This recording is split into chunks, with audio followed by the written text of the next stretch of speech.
Blocks open করে নিচ্ছি। এখানে আমাদের সি প্রোগ্রামিং একটা স্ট্রাকচার দেওয়া আছে, স্ট্রাকচারটাকে কপি করে নিচ্ছি, নিয়ে আমরা নতুন একটা ফাইল ওপেন করছি। আচ্ছা, প্রথমে আমরা এই ফাইলটাকে সেভ করে নিচ্ছি। স্ট্রাকচারটা লেখা আছে, এবার সেভ করে নিচ্ছি।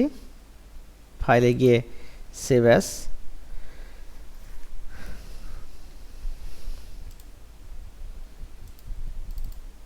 আমাদের প্রোগ্রাম নাম্বার আজকে হবে P17, আর ফাইলের নামটাও দিচ্ছি P17।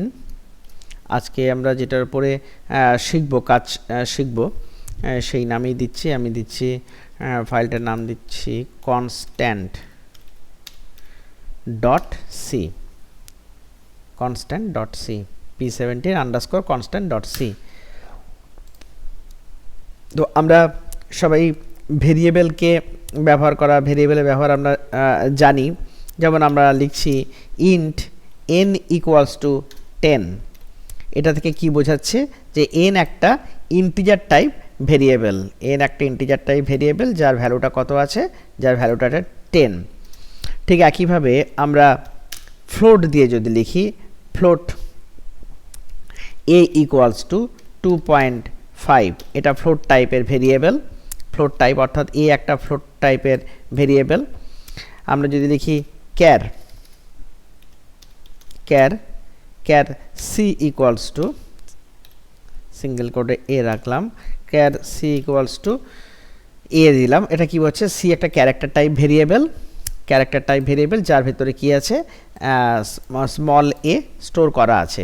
তো এইভাবে আমরা ভেরিয়েবলগুলোকে ডিক্লেয়ার করতে পারি এই সমস্ত ডেটা টাইপ দিয়ে, ইন্ট, ফ্লোট, char, এগুলো আমরা জানি। তো এই ভেরিয়েবলের ভ্যালুগুলো আমরা যদি চেঞ্জ করি প্রোগ্রামের মধ্যে, যেমন n এর ভ্যালু আছে 10, আমরা যদি লিখি n = n+1, এরপরে যদি আমরা printf দিই, nটাকে প্রিন্ট করাই, আমরা দেখতে পাবো n এর ভ্যালুটা 1 বেড়ে গেছে। তো প্রোগ্রামটাকে আমি রান করছি। n+1, n এর ভ্যালু কত ছিল, n এর ভ্যালু ছিল 10, তাহলে 10+1, তাহলে এখন n হচ্ছে 11। তো আমরা এখানে যদি দেখতে চাই, আউটপুটটা দেখতে চাই, তাকে দেখতে পাবো n এর ভ্যালু কিন্তু 11, অর্থাৎ এই ভ্যালুটা কিন্তু চেঞ্জ হয়ে গেছে। দেখি আমরা, হ্যাঁ দেখা যাচ্ছে n এর ভ্যালু কিন্তু 11 দেখাচ্ছে, তাই তো, n11। বেশ, তাহলে আমরা ভ্যালুকে এখানে চেঞ্জ করতে পারছি। যে এটা তো ভেরিয়েবল মানে যার ভ্যালুটা কী হবে, ভ্যারি করবে, সবসময় আমাদের চেঞ্জ করে দিতে পারবো আমরা। ঠিক একইভাবে যদি আমরা ফ্লোটের ভ্যালু চেঞ্জ করি, এখানে ফ্লোট লিখছি a = a × 2, তো আমরা যদি ফ্লোটের এটাকে প্রিন্ট করাতে চাই, তাহলে আমরা দেখতে পাবো 5.0 আসবে, কারণ 2.5কে আমরা 2 দিয়ে মাল্টিপ্লাই করেছি। তো রান করছি, শিওর 5.5.00 চলে আসছে, তাহলে ভ্যালু চেঞ্জ হচ্ছে।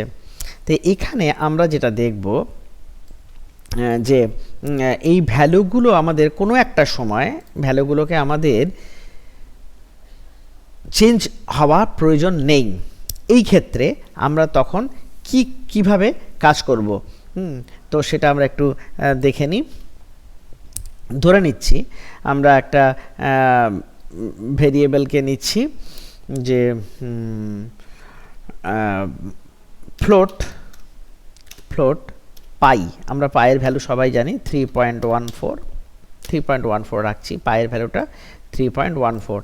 এখন এই পায়ের ভ্যালুটা আমাদের গোটা প্রোগ্রামেই, আমরা যে প্রোগ্রামটা লিখব এই মেন ফাংশনের মধ্যে সমস্ত জায়গাতেই পায়ের ভ্যালুটা আমাদের ফিক্স রাখতে হবে, পায়ের ভ্যালুটা যেন চেঞ্জ না হয়। তো সেই ক্ষেত্রে আমাদের যে কাজটা করতে হবে, আমাদের এই যে ডেটা টাইপটা আমরা দিয়েছি ফ্লোট, সেই ইন্ট হতে পারে, char হতে পারে, যাই হোক না কেন, আমি এখানে ফ্লোট দিয়ে দেখাচ্ছি।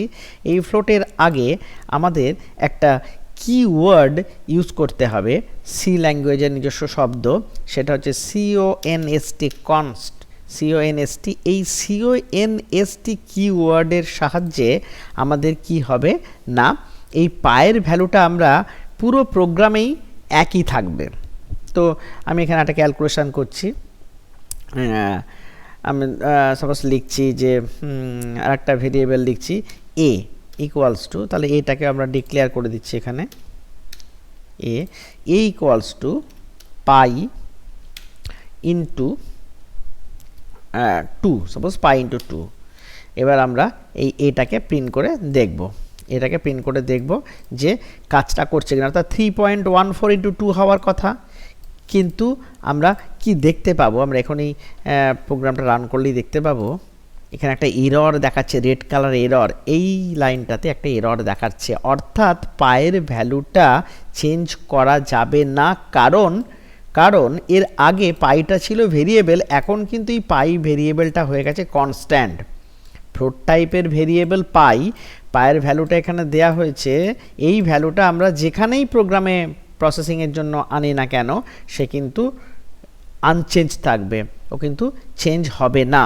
কারণ একটাই, যে পাইটাকে আমরা কনস্ট্যান্ট, পাই ভেরিয়েবলটাকে আমরা কনস্ট্যান্ট হিসাবে ডিক্লেয়ার করে দিয়েছি। বোঝা যাচ্ছে?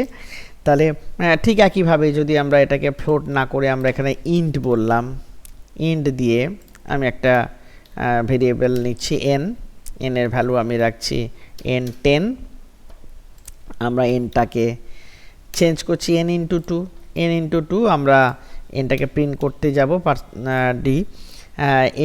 এনটাকে প্রিন্ট করব। তো এখানেও কিন্তু একই ধরনের প্রবলেম অ্যারাইজ আসবে। আমরা রান করছি, একই জিনিস দেখাচ্ছে, ও কিন্তু নিতে পারছে না। আমরা শুধু ইন্টু নয়, আমি যদি প্লাস দিই তো একই, ও কিন্তু আসছে না। কিন্তু যেই মুহূর্তে আমরা এটাকে তুলে দেব, যেই মুহূর্ত থেকে আমরা কনস্ট্যান্টটাকে তুলে দেবো, তাহলে এন এর ভ্যালু কত ছিল 10 প্লাস 2, তাহলে এ ইকুয়ালস টু 12 আমরা দেখতে পাবো। একদম এ ইকুয়ালস টু কিন্তু 12 আমরা দেখতে পাচ্ছি। তাহলে আমাদের কিভাবে আমরা কনস্ট্যান্টকে ব্যবহার করব সি প্রোগ্রামিংয়ে সেটা শিখে নিলাম। অর্থাৎ আমরা আজকে শিখলাম